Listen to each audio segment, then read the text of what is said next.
Mga kauturan, mayugid nga adlaw sa inyong tanan. Sa sini nga panahon, magapadayon kita sa pagpamalandong sang pulong sang Ginoo. Kag ang aton nga pagpamalandongan karon nagasiling padayon nga pagpakilala ni Hesus. Sang nag-agi, nagtuon kita nga si Kristo nagpakilala sa iyang kaugalingon, agud nga may bal-an gid naton kung sino siya, kag may tatlo ka mga kamatuoran nga aton gintun-an suno sa ginhambal ni Kristo kung sino kag ano gid siya. Sa Revelation chapter 1 verse 8 nagsiling si Jesus Christ, "Ako ang Alpha kag ang Omega." Doon sa aton pa, siya amo ang nahauna kag ang katapusan sang tanan nga mga butang. Kag ang ikaduha gidturan naton sa nagagi nagsiling si Kristo, siya pagpakilala siyang kagalingon paagi sa pagsiling, "Ako ang puno sang ubas. Ang nagapabilin sa akon magapamunga sing madamo." Ang nagapabilin kay Kristo magapamunga sang espirituhanon Diyos noon nga mga bunga. Kag ikatatlo nga ginhambal ni Kristo siya pagpakilala sa aton sa iyang kaugalingon, nagsiling siya, "Ako ang tinapay sang kabuhi. Ang nagakaon kag magiinom sang akon dugo, makaangkon sang kaluwasan kag kabuhi nga wala sing katapusan." Nga kung sa aton pa, sa pagsiling niya nga ako ang tinapay sang kabuhi, kag magakaon kag magainom, makaangkon sang kaluwasan, ang gusto niya isiling amo nga kita dapat magtuo kag magbaton kay Kristo sulod sa aton kabuhi. Sa aton pagtuo kag pagbaton kay Kristo, katulad nga ginkaon naton ang iyang unod kag gininom naton ang iyang hamili nga dugo.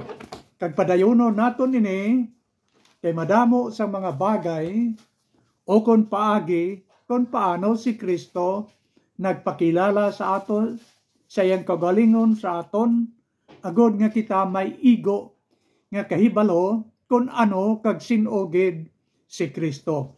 Magasugod kita sa John 10 verses 9 pagkadto sa 10 nga si Kristo naghambal. Sila niya dre, "Ako amo ang purtahan ang nagasulod paagi sa akon maluwas. Makapagusto siya sa pagsulod kag sa pagwa, kag makakita siya sing halalbon. Ang makawat nagakari lamang sa pagpangawat, sa pagpatay kag sa paglaglag. Ako iya nagkari agud nga may kabuhi sila, ang kabuhi sa iya nga kabuganaan." Amo naman ini ang mga pulong aton pagatun-an. Si Kristo nagasiling nga ako amo ang puwertahan. Ang nagasulod agi sa akon, siling ni Kristo, makaangkon sang kaluwasan kag kabuhi nga wala sing katapusan. Kag ginsugpunan niya ini, siling niya, ang kaaway nagkari. Sino hina nga kaaway? Siyempre si Satanas, ang kaaway sang Dios kag aton man kaaway.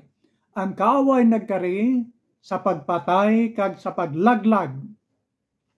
Pero ako iya, siling ni Kristo, nagkari sa paghatag sang kabuhi nga wala sing katapusan. Ang kabuhi nga inupdan sang bugana. Tama gid ka, bugana. Kung sa aton pa, bugana gani, wala sing kulang. Okay. Si Kristo amo ang naghatag sa aton sang bugana nga kabuhi. Kung ang isa ka tao nagtuo na kag nagbaton kay Kristo, wala na sang kulang sa iya. Ang tanan niyang kinanglanon, espirituhanon, kinahanglanon siyang kalag, kinahanglanon sang lawas niya, ara na kay man siya ang nagahatag sang bugana nga pagkaon sang aton kalag, agud nga makaangkon kita sang kabuhi nga wala sing katapusan. Para sa Dios, ang labing importante amo ang aton kalag. Hindi gani ang aton nga lawas. Ang lawas naton te importante man kay ginagamit naton ini sa pagtrabaho, pero para kay Kristo ang labing importante amo ang aton kalag. Busa kinahanglan ang aton kalag makakaon sang ginasiling niya nga bugana nga pagkaon. Bugana nga pagkaon sang aton kalag.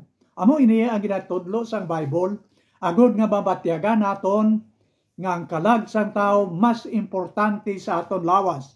Nagsiling ang bala nga kasulatan, ano gid bala ang kapuslanan sang isa ka tao bisan pa maangkon niya ang bugos nga kalibutan kun madula man lang ang iyang kalag. So sa sina mabatyagan naton nga labing importante gid ang aton kalag. Busa nagsiling ang Bible nga nagahatag siya sang bugana nga pagkaon kinahanglanon sang aton kalag, kay ini amo ang labing importante. Nagsiling si Kristo, ako amo ang puwertahan, nagasulod sa akon, agi sa akon, makaangkon sang kaluwasan, kag kabuhi nga wala sing katapusan, kag siling niya makaangkon siya sang maayo nga pagkaon siyang kalag. Amo ina ang nasiling niya nga halalban. Kung sa bagay, ang John chapter 10, ini nagahambal na nungod sang maayo nga manugbantay sang karnero. Kita amo ang mga karnero sang Dios, siya amo nagabantay sa aton, kag siya amo nagahatag sa kinanglanon, bisan pa kinanglanon sang aton nga lawas. Hindi lamang kinanglanon sang aton kalag, agud nga mabuhi kita, makaangkon sang kabuhi nga wala sing katapusan, kundi siya man subo nga mayong manugbantay, amo ang nagahatag sang tanan nga kinanglanon sang aton mga lawas. Kagay kadua dire nga pagpakilala ni Kristo, naghambal siya sing subong sini. Kagini makita naton sa John chapter 14 verse 6. Nagasiling siya dire, ako amo ang dalan, kag ang kamatuoran, kag ang kabuhi. Okay, tatlo dire kabagay. Tatlo ka kamatuoran ang gin-claim ni Kristo sa John chapter 14 verse 6. Ang una nagasiling siya, ako amo ang dalan. Ini nagkapaintsindi sa aton nga si Kristo gid lamang ang sarang makadala sa aton dito sa langit. Kay siya amo ang dalan pakadto sa langit. Kung sa bagay na ibalawaan na naton, ang tinutuyo nga may dalan o kung may kalsada. May dalan pakadto sa aton nga padulungan. Kung nakadto kita sa isa ka banwa, sa isa ka lugar, sa isa ka syudad, dapat nga mag-agi kita sa husto nga dalan pakadto sa aton nga kaladtuan. Kung maglakat kita sa isa ka dalan nga hindi amo ang dalan pakadto sa aton kaladtuan, din magsiling ina, makabig ina nga nagtalang kita kag wala kita makatultol sang husto nga dalan. Pagsiling ni Kristo nga ako ang dalan pakadto sa langit, siya amo ang husto nga dalan nga dapat naton sundon agod nga makakadto kita sa aton kaladtuan, nga amo ang langit nga ginaman sang Dios para sa tanan nga mga tao nga nagtuo sa iya. Kag naghambal pagid siya sing dugang, ako amo ang kamatuoran, kag nakita manimo ni nagyapon sa John chapter 14 verse 6. Si Kristo nag-claim nga siya amo ang kamatuoran, kung sa aton pa, si Kristo wala sing ginhambal bisan isa ka pulong nga sala. Kay kung nakahambal, kag nakahimo si Kristo sang sala, then hindi siya makasiling siya ang kagalingon nga siya amo ang kamatuoran. Ang tanan nga gintudlo kag ginhambal ni Kristo nga nasulat sa balaang kasulatan, lunsay tanan matuod. Siya amo ang kamatuoran. Wala sang landong sang sala kag sayop nga iyang nahambal bisan isa lamang kapulong. Ang tanan nga ginhambal niya matuod kag dapat naton nga saligan. Kung ang Dios hindi masaligan tungod kay naghambal sa isang sala, kita mga tao sa kalibutan wala sing paglaom. May paglaom kita dira kay Kristo tungod kay nagahambal siya sang kamatuoran, kag ginbuksan niya ang kamatuoran sa aton atubangan agon mahibalaan naton kung ano ang husto kag ano ang malain. Ano ginahambal ni Kristo nga dapat naton saligan kag tuohan kay siya kamatuoran kag wala siya nagabutig? Naghambal si Kristo nga siya sarang makapatawad sang aton mga sala. Ang nag-agi naton nga sala, ang sala nga aton ginahimo subong, kag ang sala nga aton himuon sa palabuton pa, sarang ina mapatawad ni Kristo. Ginhambal niya ina sa 1 John chapter 1 verse 9 nga nagasiling, kun ituad, kun aton hinulsulan ang aton mga sala, ang Dios matarong sa pagpatawad sang tanan naton nga kalapasan, kag siya magahimo sang labing maayo para sa aton. Ano ang ginhambal niya nga dapat naton saligan, nga matudtuod nga ginhambal niya? Siya sarang makapatawad sang aton mga sala. Pero ini may kondisyon. Ina kon hinulsulan naton ang aton mga sala.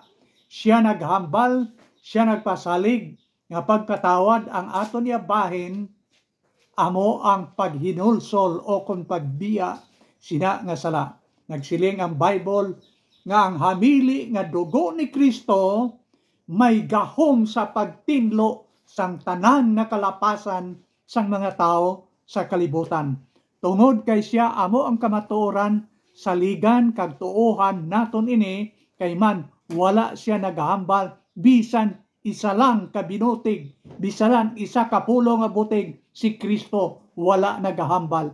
Amo ini nga ang Bible nagasiling sa aton nga si Jesus Christ gintintar man katulad sa aton, pero wala siya makasala. Wala siya sing sala.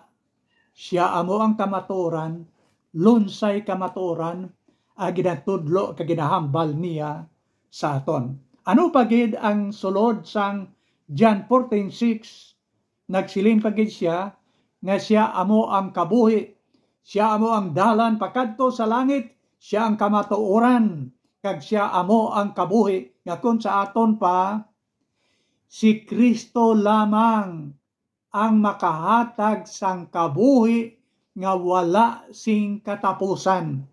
Ang kabuhi nga wala sing katapusan, dulot ina sang Dios sa aton. Dulot gani ginahatag niya ina sa aton. Ang aton himuon amo ang pagbaton sina nga kabuhi. Nagsiling siya, ako amo ang kabuhi. Kung sa aton pa, siya lamang ang makahatag sa aton sang eternal life, kabuhi nga wala sing katapusan, wala sing bisan sinong gamhanan, kag maayo nga doktor nga makahatag sa imo sang kabuhi nga wala sing katapusan. Ina yara sa kamot ni Kristo, ina wala sing bayad, kay ginbayra na ina sang hamili nga dugo ni Kristo dito sa cross at tion nga siya nagpalansang sa cross niya wala kamo ginbayran sa pilak o kon bulawan kundi kamo ginbayran tungod sang hamili nga dugo ni Kristo. Ginbayran niya ang aton kaluwasan, kabuhi nga wala sing katapusan, kag ginatanay, ginahatag niya ina sa imo kag sa akon karon. Siya nagahambal halin sa una tob-tob subong, kari kamong tanan sa akon. Nga nag-imbitar siya kay iyang ihatag sa aton ang eternal life, kabuhi nga wala sing katapusan, kung kita magpaubos sa aton kaugalingon, magdangop sa iya, tuuhan naton, kag batunon ta siya sulod sa aton tagipuson. Siya amo ang kabuhi. Siya lamang ang sarang makahatag sang kabuhi nga wala sing katapusan sa mga tao nga nagtuo kag nagbaton sa iya sulod sa ilang mga kabuhi. Kag sunod dire nga nagsiling sa Bible sa iyang pagpakilala kung sino kag ano siya, siling niya, ako amo ang kapawa. Ini makita sa John chapter 8 verse 12. Siya amo ang kapawa. Mga kautoran dumdumon naton nga ang aton huna-huna kag balatyagon medyo apektado sang sala nga aton nahimo. May sala kita nga napanubli sa aton una nga ginikanan si Adan kag si Eva, kag may ara man kita nga personal nga sala nga aton gid iya nahimo nga wala labot si Adan kag si Eva. Kung magbinutig ako subong, akon inaiya personal nga sala nga nahimo. Tungod sang sala, ang aton mga kaisipan medyo apektado, ang aton balatyagon na disturbuhan tungod sang sala. So si Kristo nagsiling nga siya amo ang kapawa, agod masanagan ang nadulman naton nga una-una, dapat kita nga magtuo sina nga Kristo, agod nga ang aton huna-huna mangin masanag, matarong Diyos nun kag ang aton balatyagon mahuklasan sang sala, agod nga makabatyag kita sang Diyos nun nga balatyagon sulod sa aton mga tagipusoon. So nagsiling siya nga siya amo ang kapawa, makahatag sang kasanag sa nadulman naton nga mga una-una kag balatyagon tungod sang sala. Pero ang masubo amo ini, siling sang Bible, ang kapawa nagkari sa kalibutan. Amo ini ang paghukom nga ang kapawa nagkari sa kalibutan, pero ginhigugma sang mga katawhan ang kadudulman labaw sa kapawa tungod kay malaot ang ila mga binuhatan. Amo ina ang masubo nga sigulanon nga nasulat sa Bible nga si Kristo subong kapawa nagkari sa kalibutan, pero ginsikway sa mga tao kay ginapalabi sang mga tao ang kadudulman o kon kalautan labaw sa matarong kag Diyos nun nga sahi sampag ginaway. Kabangdanan ni Kristo siyang pagkari, siling niya sang Bible, ang iyang mga katawhan wala magbaton sa iya. Ginpalabi sang tao ang kadudulman labaw sa kapawa. Tubtob nga si Kristo ginsikway kag ginhukman sa kamatayon didto sa cross. Ginpalabi sang mga tao ang kadudulman labaw sa kapawa. Kagamo ini ang paghukom, siling sang Bible, nga ang kapawa nagkari sa kalibutan, pero ginpalabi sa mga tao ang kadudulman, kung sa aton pa ang kalautan, labaw sa kapawa, labaw sa matarong, nga amo ang ginatanay ni Kristo para sa aton tanan. Pero aton mandumdumon, nga ang Bible nagapadayon sa pagtudlo sa aton, agud masanagan kita. Ang Diyos paagi siyang pulo nagasiling. Ang sikway kay Kristo, nahukman na sa silot. Kay wala siya magtuo sa bugtong nga anak sang Dios. Pero ang nagatuo kag nagbaton kay Kristo, hindi na paghukman sa silot. Walay silot sa mga tao nga nagtuo kag nagbaton kay Kristo. Pero para sa mga nagsikway kay Kristo, sila, siling sa Bible, hindi ini akon pulong, sila nahukman na sa silot. Kag makita nimo ina sa John chapter 3 verse 18. Padayonon naton ang pagpakilala ni Kristo sa aton. Nagsiling siya, ako amo ang maayo nga manugbantay sang karnero. Ang din-claim diri ni Kristo nga siya amo ang maayong manugbantay. Kag ini makita naton sa John chapter 10 verse 12, verse 11 I mean. John chapter 10 verse 11, nagasiling siya, ako amo ang maayong manugbantay sang karnero. Kita ang karnero sang Dios, siya ang nagabantay sa aton, kag nagpadayon sa paghambal nga nagasiling, ang maayong manugbantay handa sa paghalad sa iyang kabuhi para sa iyang mga karnero. Handa sa pagpanginmatay para sa iyang karnero. Tanaw naton nga si Kristo wala nag-atras. Ginpamatukan niya ang kaaway. Nanginmatay siya para sa aton. Mas maayo pa nga siya ang patyon kaysa kita amo ang malaglag. Amo ina ang tanda sang ginasiling nga maayo nga manugbantay. Ang maayong manugbantay handa sa pagpanginmatay para sa iyang mga karnero. Daw ano kadako sang paghigugma ni Kristo sa aton, kung aton mahangpan sing maayo kung paano siya nga nagprotect sa aton, ginpanghimatya niya kita, kay man ginahigugma niya kita, kag hindi siya buot nga may isa nga magtalang kag malaglag dito sa linaw sang kalayo, kag ang buot ni Kristo nga kitang tanan magkalaluwas kag magpakig-upod siya dito sa langit tubtob sa wala sing katapusan.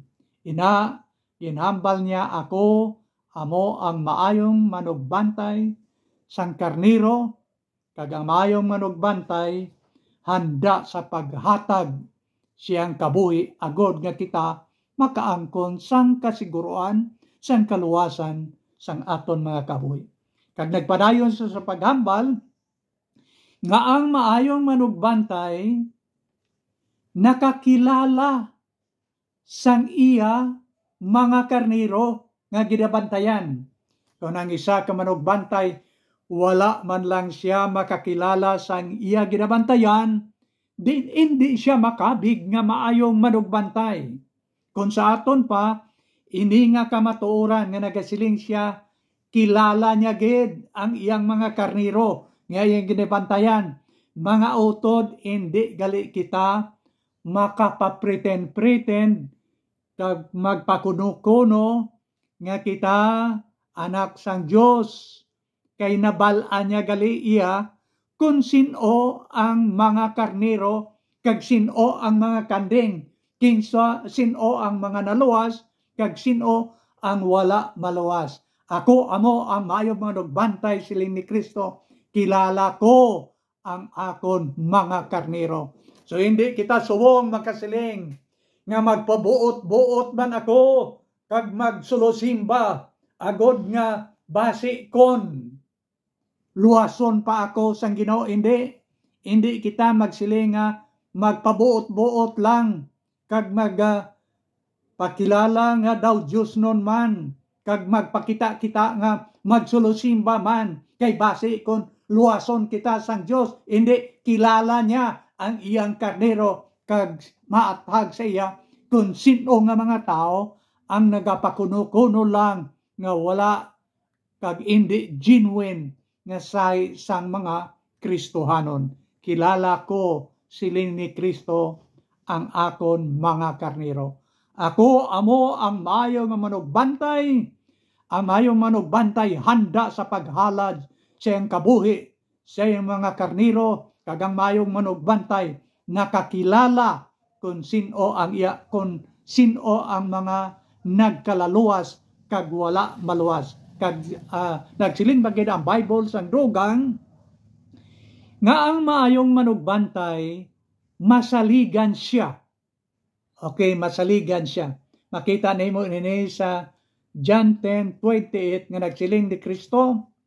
Siling niya, ginatagan ko sila sang kabuhi nga wala sing katapusan. Sino ining sila? Ang nagkalaluwas, ang iyang mga karnero. Kag nagsiling pagid siya, kag hindi nagid sila madula. Okay? Kung ang manugbantay, ang iyang ginabantayan nagakadula man lang, hindi siya makabig nga maayong manugbantay.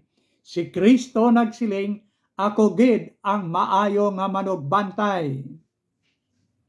Kay man ang karnero o kon ang nagkalaluwas nga ginabantayan, hindi nagid madula. Hindi madula kay man siya nagabantay, kag siya masaligan nga manugbantay, kay ang ginabantayan wala nagakadula. Kag ang labing matag ginambal niya nga siya masaligan nga mayong manugbantay, kay naghambal siya sa John 10:28 nagasiling siya, kag walay makaagaw sa ila gikan sa akon mga kamot. Kung sa aton pa ang tanan nga mga anak sang Dios nga ginakabig niya, iyang mga karnero, ara sa iyang gamhanan na kamot, kag naghambal siya, kag nagpasalig siya, nga wala sing bisan sino nga makasarang sa pag-agaw sa ila halin sa akon mga kamot. Ang kaaway nga amo si Satanas gusto mag-agaw ka, maglaglag sa mga anak sang Dios, sa mga karnero sang Dios, pero si Kristo masaligan nga manugbantay, kag naghambal siya sa imo kag sa akon, sa aton tanan, nga wala sing sarang nga makaagaw sa aton halin sa kamot ni Kristo. Siya amo ang aton maayong manugbantay.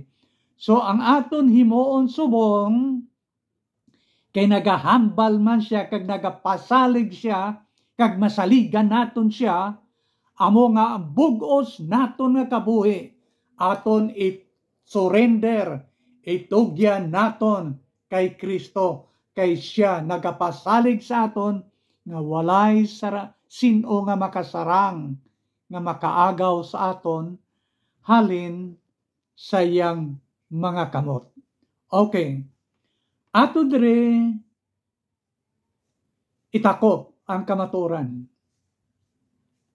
Si Kristo may madamo nga ngalan nga gingamit diri sa aton gintun-an.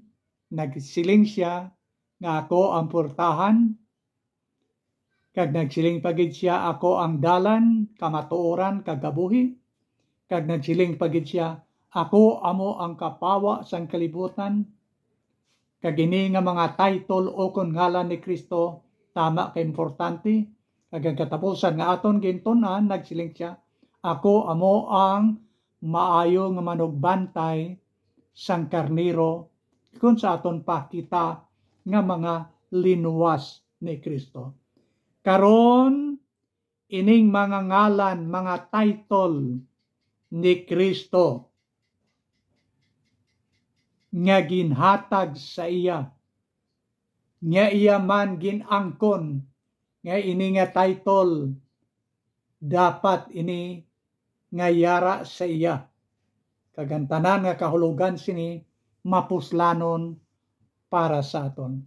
Doon duma sa episode 2:6 pagkadto gid sa 11, nagsiling ang Bible sing subong sini, nga si Kristo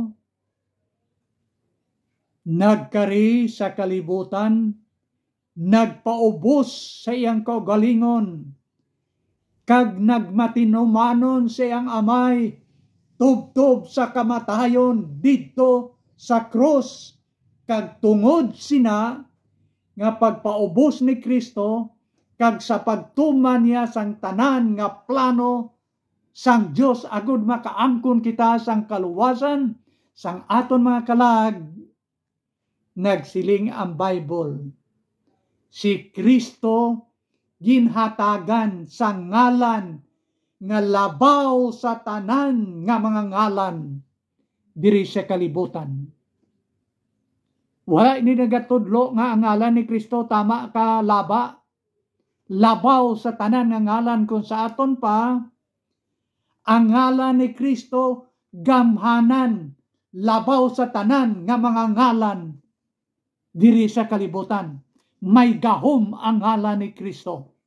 Kung imo nga sisaon ang Bible, kagini makita sa Acts chapter 3 verse 6, si San Pedro kag si John, mga alas 3 ang takna sa hapon, nagkadto sa simbahan agod nga mag-attend sa prayer meeting. Pero dito sa gate sang kudal sang amo nga templo, may nagapungko nga lupog o kung piang. Piang siya halin sang pagkatao pa niya nga daan, wala siya makalakat tubtob nga nagdako na siya, kag naghamtong na siya. Dito siya nagapungko, nagapakilimos. Pero pagsulod ni Pedro, kag ni John, wala gid sila kwartang idughatag. Si Pedro naghampal sa sining lupog o kung piang. Sinya wala gid kami sang bulawan, wala kami kwarta, wala kami pilak, pero ang yari sa akon ihatag sa imo sa ngalan ni Kristo nga taga Nazaret, tindog kag maglakat. Kulpiyada ang piang, ang lupog halin sa pagkabata, nagtindog kag nagtumbo-tumbo, wala nga naglakat, nagtumbo-tumbo pagid. Sa ngalan ni Kristo, siling ni San Pedro, tindog, nag-ayo siya. May imagine mo kung ano kagamhanan sa ngalan ni Kristo.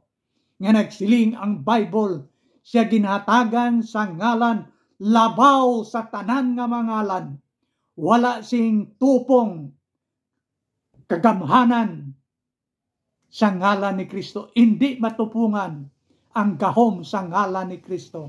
Bisan pa ang lupog, gulpiyada na katindog.